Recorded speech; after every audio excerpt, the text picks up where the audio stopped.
Happy Thursday. Happy Thursday, team. It's You know what that time of the means. week again. Yeah. Exactly. It keeps creeping up. It is time for Sleep Detectives, where we answer your real-life baby sleep questions. And Beck, you and I both put up a question box on each of our social medias and have been inundated with lots of great questions. So we have picked, I think, 4 or 5, and we're just going to do this rapid fire. So answering the things that are keeping you up at 2 a.m., these would be our very general responses. All right, do you want to go first or me? I'll go first. I have got one here. It's 2 parts. So why is my little one not sleeping any longer than 30 to 40 minutes at a time at daycare? Mind you, I'm an educator in his room, so everything is the same as at home. I think this is actually really normal for a childcare sleep. A lot of babies, my own included, so the children of a sleep consultant don't take the same long, chunky naps that they would in the home environment where it can be completely pitch black, the white noise pumping, no other children crying or being settled. So for me, I think even if they're taking 30 to 40 minutes, I'd almost take that rather than no sleep. I wouldn't necessarily see it as a problem. You could always have a look at the timings of the naps, make sure that they're correlating, let's say I don't know, do we know how old this baby is? I think around 7 months, something like that. 7 months. Okay. So we could make sure that the first nap was aligned with, at 9:30, just like you would at home, and not going down earlier or later, just to see if we can minimize being under or overtired. But usually what I would say is on these days, we sort of anticipate the shorter naps. We aim to get them roughly starting at an appropriate time, and then your rescue plan is going to be early to bed. That's usually how I manage it. Would you do anything different? Not ordinarily. I think I'm just sort of mindful that daycare is very stimulating. So there's a lot going on and it can be hard to wind down. And I think the key is that if you're keeping everything exactly the same at home and you're trying to keep the same sort of nap scheduling at daycare, but it's not quite hitting the mark, I think you'll still be fine on those days at home. I don't think it will, impact too much. Definitely you want to be flexible with bedtime just to make sure that we're not, going into overtired mode. Yep. But I am the same as you. I feel like it's pretty common, regardless of if mum is an educator at the daycare. Which is so cool. Not. I love that this baby gets to hang out with mum during the day at work. But, also it's sort of, it can be hard being the educator and the mum watching your little one not quite nail it. Totally. Yeah.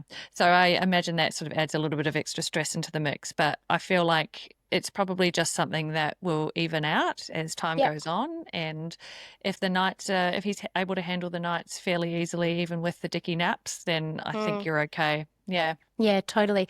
One thing I did notice with my own children, I remember with my second, probably, and when he was still on one nap, that he would be at childcare, let's say 4 or 5 days, and he would do 40 minutes at childcare. And I'd take that and we'd do a 6 p.m. bed. And then on Saturday, he would still wake at the 40-minute mark, and I, in my head, would say, no, I know he, A, needs a longer nap to catch up after a week of shorter naps, and B, he has the skills. He just has his little body clock after a week of short naps isn't used to this. And so I used to work to cot time, which we should absolutely do a whole episode on our thoughts and feelings about cot or crib time, because I've had a few questions about that. And I used to say, okay, let's say it was 12:30 until 2 was the nap that I was aiming for. I'd say, no, he's going to be in there until 2. And sometimes he would even stand up in the cot and say, Mama. And I'd think, oh, this is game over. Like, this is ambitious, Sally. And then after 9.5 minutes, he lay down and went back to sleep. Come Sunday, he slept the full nap, no issues, no clunky sleep cycle changeover. So I just knew he needed a little bit of a reset and opportunity to go back down. He'd take it, and then he figured it out for the next day. So if you've got short naps at home, you can still excuse me, encourage the longer, more scheduled and desired naps when you're at home. It can sometimes, we just have to allow them to be humans and babies, that they've experienced one thing here and something else at home. Well, I think they're very good at, what we do at daycare is what we do at daycare, what we do at Mm. home is what we do at home. Yep. So you've just got to create that really clear expectation of what your sleep practice is. Yep. And this is, something that happened a lot when I was a nanny, is that the children would go off to sleep totally fine for me, like totally Mm. fine. They were absolute angels for me going off to sleep, because Yep. I had to, my job finished at 7 o'clock. So I needed to have these kids asleep. So Mm. before I left. And so we just had our rhythm set, and it was night, by 7 Yep. o'clock, lights out, and I was on my way home. But come parents, when they were, it was their, Yep. nights to do the settling. They were up till 8:30. Like, it was just so they are able to differentiate what happens at home is what happens at home, what happens at daycare happens at daycare. So to set that Totally. clear expectation up. Both of mine got patted to sleep every single day at childcare. I have Yeah. never patted either of my babies, and nor have they needed it or wanted it. But I was like, whatever you need to do to get a nap in. I actually think this leads into one of the questions on my end really nicely, about they'll do something different for one parent or the caregiver and something Yes. different for the other one. So I got this question that's, baby won't let dad do bedtime, get super upset. And it is so common throughout. I've got a 6.5-year-old and a 3.5-year-old, and both of them, even now, still have waves of parental preference, whether it be me, whether it be Mr. Sleep Concierge. They go in waves, and it's completely normal and developmentally appropriate.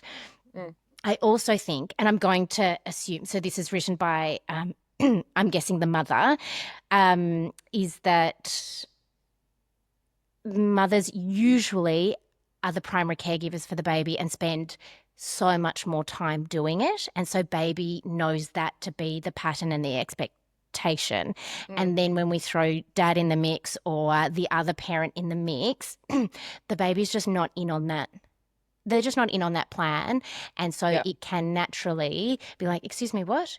Usually I get 3 pats and one burp and down I go with mum, and dad, it just throws things out of whack a little bit, and that's normal. Super normal. And you've just got to create. I often like to say to my families, particularly if we're doing a bit of sleep work, I'll try and get mum to set the stage, for the first 4 or 5 nights, because if mum's doing bedtime, then she means business. Yes. And then, and so we're setting the stage, and then we definitely want to get dad into the grind of it all as well.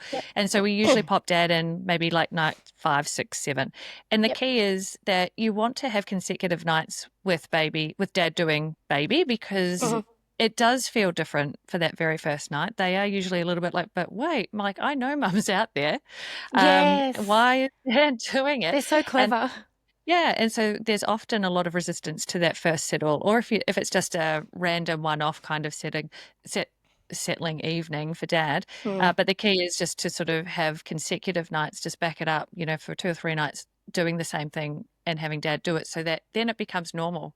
And then baby can detect dad's pattern as well. So even though mum's, creating a really clear pattern of response and so forth at bedtime, or doing a set bedtime routine, dad will have a slightly different way of doing things. So little nuances that our babies have to sort of pick up on and then predict and expect, just to make it feel calmer. But the key is for dad to not feel anxious about the whole deal. I feel like they've become a little deflated. Absolutely. I've worked with lots of families where that might be the mood. And I do also know, on the flip side, being the mother, sitting out on the couch listening to bedtime not go so well, and that want to, I'll just go in and do it. Like, I'll just go in and fix. Yeah. And I know that I have actively had to coach myself even to let them have a chance, because I also then look at this realistically. If you've got multiple children, you can't always be doing exactly the same thing for every child every night. But also, What if you were to get sick? What if your Yeah. appendix ruptures today and you're in hospital overnight? I mean, not to Yeah. speak any of that into existence, but there are moments where you will not be available, Mm. and they will manage it together. Baby and dad or the other parent will muddy their way through, and baby will go to sleep and it will all be okay. I just know, Yeah. as the audience sitting, listening, watching, and as Mm. the person who does it 99.9% of the time, it can be hard. Yeah. And then I actually think I probably have put pressure on Mr. Sleep Concierge when he's thought, oh my goodness, Sally's out there listening and watching the sleep Oh, concierge but it's herself. nothing good like And then, it all kind of gets a bit yeah. tense and heightened. So even in that scenario, if you're wanting to let dad have a really good go at this, even if it's, as you said, Beck, on nights 5 and 6 onwards, go for a walk, go and have a Yeah. bath, go outside, Podcast like, and yeah. yeah, listen to this and just leave them to it so that everyone can have space, baby can have space to pick up on the new pattern. It's almost like dad in this scenario is a new sleep association. So even if we were changing sleep associations, we've gone from feeding to sleep to rocking to sleep, baby isn't in on that, and it can be hard and take a while, and there could be tears. And then after a couple of nights, baby's picked up on that. So think of dad maybe as a little bit of a sleep association. We're making change. Baby's not in on the plan. Set the stage for them and let them follow through, Yeah. and they'll Love figure it that. out. They will. Excellent. Okay, let's have a look here. Okay, 5-month-old baby feeding twice overnight, and the second feed keeps moving later and is now at 5 a.m. Do I keep feeding both? This is a good This is a scenario really to good be one. in for a 5-month-old. Yes, Don't you think? absolutely. I And think it what? tells us a few things. Yeah, first of all, I think this baby's ready to drop to is wanting to Yeah, drop one feed. We can nudge I agree. out. The way I would tackle this is and depending on the timing of that first one, but I would probably look. So let's say baby's feeding at 11 or 12, for example, and then at 5 a.m. I would make sure that the 5 a.m. feed initially is very small. We don't want to take hunger away from the 7 a.m. feed. But in terms of overnight weaning, I would say actually resettle the first normal feed time. So 11 or 12, for example. Resettle, sleep train, until baby goes back to sleep, and then offer the full feed at the next waking, which let's say could be 1 or 2 a.m. And what you've just done is push out your feed to 1 or 2 a.m. You offer a really big full feed, breastfeed, bottle feed, doesn't matter. We're tanking up at this one, and then you drop the 5 a.m. Now, baby may still wake at 5 a.m. and you are going to resettle until they go back to sleep and or 7 a.m. And then you have dropped that second feed, but you've kept this really chunky one in and you've nudged it out at the same time. That made sense in my head. Did it make sense coming out? It did. Yeah, totally. Okay, good. No, it definitely did. I actually got really excited reading this because I was like, this is what I would do. Yeah, and because it's a really positive point to be at with a 5-month-old, because they're obviously doing quite a long stretch in between that first and second feed. So that tells us that there's really great calories going in throughout the day. It also means that they've got some pretty decent self-settling skills going on, because they're doing quite a, they're the second half of the night is fragile sleep, so they're waking up every 1 to 2 hours. So the fact that they're probably having a feed in the first half of the night and then going all the way through till 5 just tells us that there's lots of self-settling going on, and that Many sleep cycles being linked. Yes. Yeah. So yeah, definitely I am on the same page. You resettle the first waking, you get that nice big stretch all over again. So let's just, for context, I think maybe you're wanting a little bit of, how does that all work to the listener? So if they're doing, say, for example, that feed is happening at 10:30 or 11 o'clock p.m.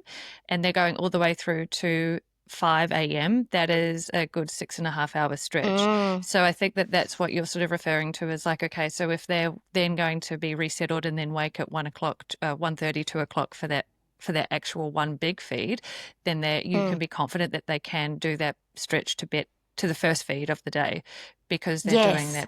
that big gap ordinarily. Does that make And sense? equally on the other side, yes, it does to me. Yeah. Equally on the other side, so we've got them to do this long, big stretch at the beginning of the night, but it should also give you confidence that that one feed is substantial to then see you through until morning because they That's were right. already doing this long stretch in between the two feeds. Mm. Our golden rule is always that the closer that early morning feed gets to the 7 a.m. feed, the smaller it needs to be. We can kind of, yes, you will have whittled it down. Now you can drop it. And now Mm. oh, you're so close. You're so Yeah. close to a full I'm night's sleep excited for with. this family. Yeah. Absolutely. Oh my God, I think you can hear it in our voices. Like, oh my God, we're so pumped. Like, feeds are really We're like, cheering you on. yeah.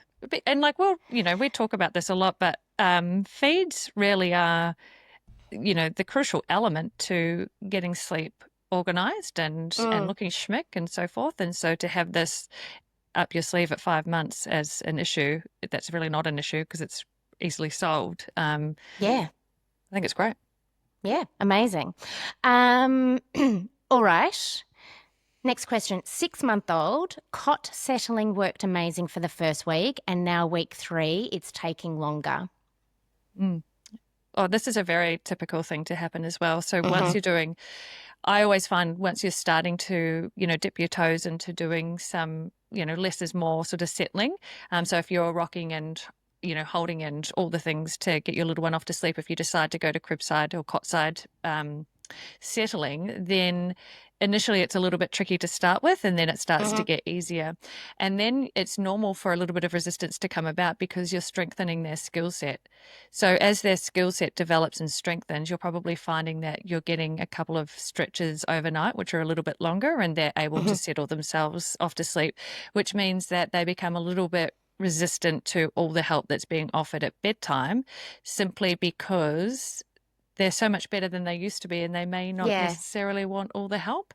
So a little bit less is more approach can work wonders once you've sort of at that stage. Definitely. And I think this is a good example of how babies communicate, Mm. is that if something is working well and then then is less productive, you can take the confidence that you've seen them do this beautifully on your own because you've been sitting there next to them. Mm. They're actually saying, hey, this is a little bit too much now.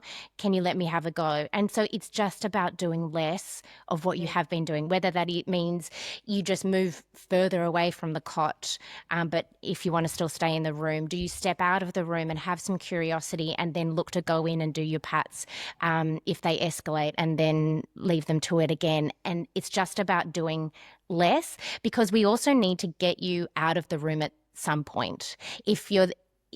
For me, it wouldn't necessarily be very sustainable to have a family, or even for myself, I should say, to end up sitting cotside for an hour plus every night. Mm. So I would be looking to, that is an amazing place to have got to. Now, how do we wean you out and let baby use these skills that they're telling you, hey, I got this.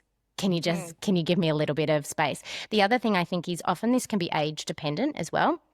So Yeah. 6-month-old babies are very alert to their surroundings, and sometimes cotside settling for some babies has a bit of a shelf life just in terms of stimulation. Yeah. So I think amazing effort, because cotside settling sounds like it would be easy and blissful, and a lot of the time it's actually really hard work.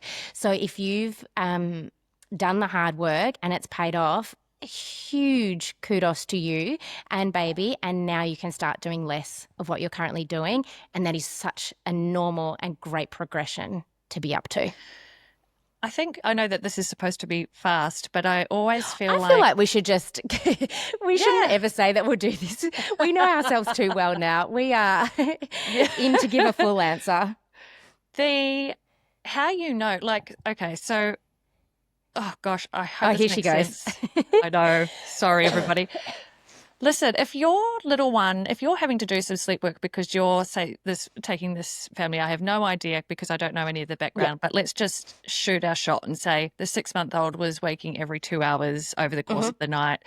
They've implemented some cotside settling at bedtime, and now in return, they're getting less wakings overnight. So that's how they know that it's starting to sort of take effect. Mhm. So let's just say now little Johnny is going off to sleep with some padding and then sleeping 4-hour stretches over the course of the night. So they're doing their full feeds, and then it's another 4 hours and then another full feed. One thing that you can be certain of is that your little one is in between those feeds, your little one is still waking and they're actually putting themselves back off to sleep. So the key to look for in terms of how your little one's skill set is strengthening is 12, 1 o'clock, 2 o'clock, are you having to go back in and, do a quick little pat to get them back off to sleep? Is that how it's rolling? Or are they having a seamless run to 2 o'clock? And if they're having a seamless run to 2 o'clock, then they're waking, they're having a little look around, they're sort of going, everything is fine, I'm okay, I can go back off to sleep, I don't need the padding or the cot side settling. And they're taking themselves back off to sleep. So the fact that they are waking and doing that for themselves tells us that their skill set is pretty good, and that they may not necessarily, and that gives you that sort of go ahead to go, okay, well, they can do it overnight, they can self-settle overnight between sleep cycles. I wonder if I offer that same opportunity at bedtime without being in the room or coming back and forth or whatever it might be. Like, can I be curious and do a little bit less at bedtime? Have I confused everybody, or do you think?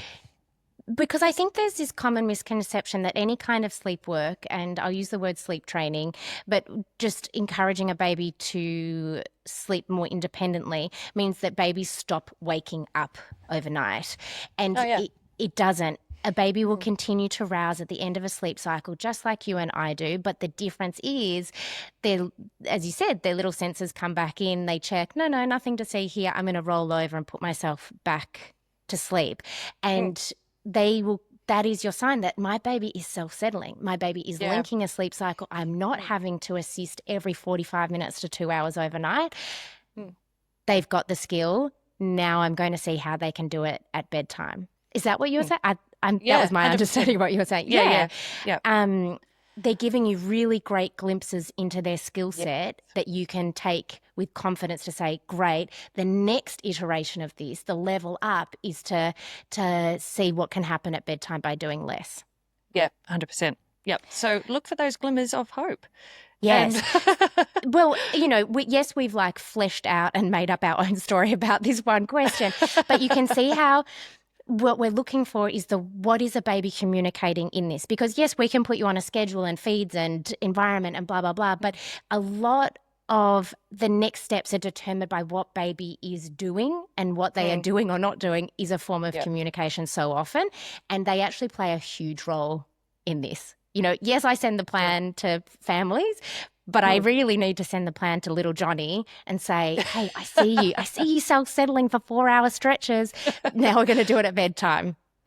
I think that's the beauty of having a sleep consultant in your corner, so just having someone on hand just to say, look, this is what's like. Sometimes you feel like, oh, that was a bit of a hooer of a night. You know what I mean? Like, but a sleep consultant will be able to decipher what's going on and give you the positives from each and every scenario. So it is an interesting. The nights provide a lot of information for us, and the communication from your little one tells us what progress is being made and what we need to work on next. So we're always putting one foot in front of the other. Yep, absolutely. And we will cheer you on every step of the way. Should we do one more? Oh, why not? We're on a roll. Okay. What does resettling mean when baby wakes at night while sleep training? The answer to this question is, what is your technique at bedtime? That is what needs to be followed through at all of the resettling sessions overnight that aren't a feed. So, for example, we might put a baby who is feeding 6 times overnight.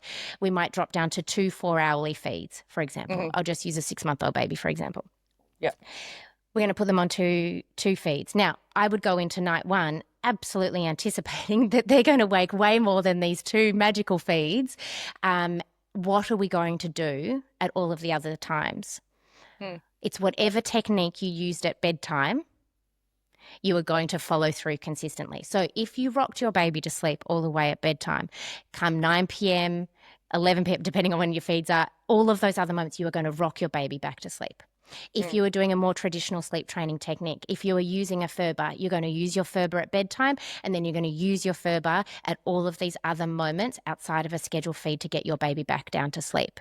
Yeah. And that's because babies need and want to know what's coming next. And if you do one thing at bedtime and then 5 different things overnight, it's going to be very confusing and inconsistent, and you're not going to get the results that you are after. And inconsistency usually equals more tears. Mm-hmm. So there's no one answer as to what does the resettle look like while sleep training. It depends on what your technique of choice is as a family and what your comfort levels are. Yeah. And the key is How to does that not sound? start. Yeah, it's perfect. And I think the key is to not start something if you can't follow through. So, for example, if you've decided that you're going to rock your little one back off to sleep at 11:30 p.m. and then 40 minutes into it you're over it, and like 40 minutes is a long time. No one's taking that away from anything. But if you then start sort of going, okay, well, now I'm going to bounce on the Fitball for 20 minutes, and then I'm going to try and co-sleep with you. All of those things just add to the stimulation, and we've got absolutely no consistency there. So, and likewise, if you try a technique, say you are doing your technique and then you decide to pull the pin after 40 minutes, then we're starting to have sort of issue central as well there. So you've just got to just be mindful that if you're starting something, you need to be able to follow through to create your really clear goalposts so that your little one understands what it is you're trying to create in terms of an expectation around sleep. Absolutely. So start the way you want to finish. Start as you mean to go on. There you go. I knew I was somewhere along that. I think the other thing, just to flesh out something you were just saying, because I can't help myself, is let's say we're rocking for 40 minutes and we're trying not to feed because we've been feeding every 2 hours overnight. And then at the 40-minute mark, you feed and it's not a scheduled feed. I mean, no shame, no judgment. We're not there at 2 a.m. Yeah, we don't appreciate care. It's very hard. We don't care.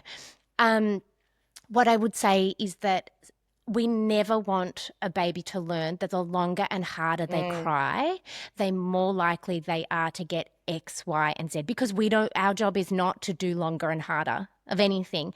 Our job is to minimize tears, get on a consistent rhythm and routine, work on self-settling, and everyone get the sleep that they're after. So that's just one other thing to consider, that when you go into the night and you're doubting yourself and then you want to go back to the crutch that you're trying to move away from, just factor that in, that we don't want to reinforce long, hard bouts of crying. For anyone playing along at home, that's what we call intermittent reinforcement. So we really don't want to do that. And what happens when that starts to become apparent in your ability to self-settle, or your self-settling strategy, is if once you're sort of pulling the pin at a certain stage and I can only do 40 minutes and then I'm going to feed, is that it actually becomes part of the rhythm and routine of your little one settling to sleep. Yes. So then it's just you're playing a role each. So I was just speaking with a client before who was struggling with bedtime, and it was just a thing that happened. So for 45 minutes, baby would play up and, resist and refuse and carry on. And then mum and dad would sort of be thinking, we're going to hold steady, but 45 minutes is our max. So lo and behold, 45 minutes came around every single night. Everyone's trying so hard to do things differently, but eventually the feed happened or the rocking happened. And then it's just a role that you play. It's just a part of bedtime. It's ritualized. Yeah. And then so no one's trying to do anything sort of different. But the thought there is with your little one that they just cry for 45 minutes. Like, part of my role at bedtime is to cry for 45 minutes and then I get a feed. This is what we do every night. Yeah. And maybe there's not even like it is what it is. So, I think that's it's a great answer in terms of the settling. Yeah, whatever your chosen technique is, that's what you do for all of your overnight wakings that aren't a scheduled feed, so that your baby can pick up on the new pattern and expectation. You can see it through, and then if it's a more hands-on technique, you could then start to look to do less as you work on more independent self-settling skills. Perfect. I could have just said that. I mean, we're quite long-winded at times, aren't we? Yeah. Sorry, I'll have to edit this part. But we're passionate. We love this, and we don't want anyone to think we're just saying, "Well, you just do X because the sleep consultants told you so." But isn't this the reason why we do this? So that we really get behind the why. Our whole purpose for this entire podcast and for Sleep Detectives is so that people understand there is actually reasons. There's really clear, specific reasons why we do the things that we do. It's not just about a timing here or, a feed there, like the reasons behind it. And it gives you that confidence to follow through when you understand why. Definitely. And you might have just listened to that last answer and perhaps it's even resonated with you being like, oh, that's me. I do end up for want of a better word, giving in, or I cave. That's okay. Like, none of this ever comes with judgment or shame. No. It's that moment of reflection of like, oh, maybe that could be one of the missing pieces of the puzzle. Yeah. There's an inconsistency here. Great. I know the rest is lined up. I've got confidence now. I'm going to see this through, and then watch as the change falls into place. And I think one of the things that we realised earlier this week, Sally, is that loads of the listeners are taking our tips on board from the podcast. Oh my goodness, yes. And we're doing ourselves out of some work. I know. I rang back, we spoke on the phone yesterday, and I said, I think we're doing too well at the podcast. People don't need us as much. They're piecing it together. But you know what? Yeah. That's what we're here to do, because sleep problems affect so many families all around the world, and sometimes it is the smallest tweak. And by hearing us explain it and talk it out, nothing that you are experiencing is anything we have not seen or heard or worked with before. And we have the greatest confidence in your ability and your baby's ability to sleep better. And sometimes it is just a matter of hearing it spelled out and it hitting home, and then you having a red hot go, and that's when you land in our DMs to say, oh my goodness, this worked. Baby slept 3 till 7, or we've dropped a feed, or it's incredible. So please keep those coming. We just love to hear it. So we believe in you. Be brave. We absolutely do. And rock be curious. That's our other favourite one. Start as you mean to go on. That's it. Yep. Know your catchphrases. And we will see you on the next episode of Sleep Detectives. Good luck, everyone. See you next Thursday. Bye-bye. Bye.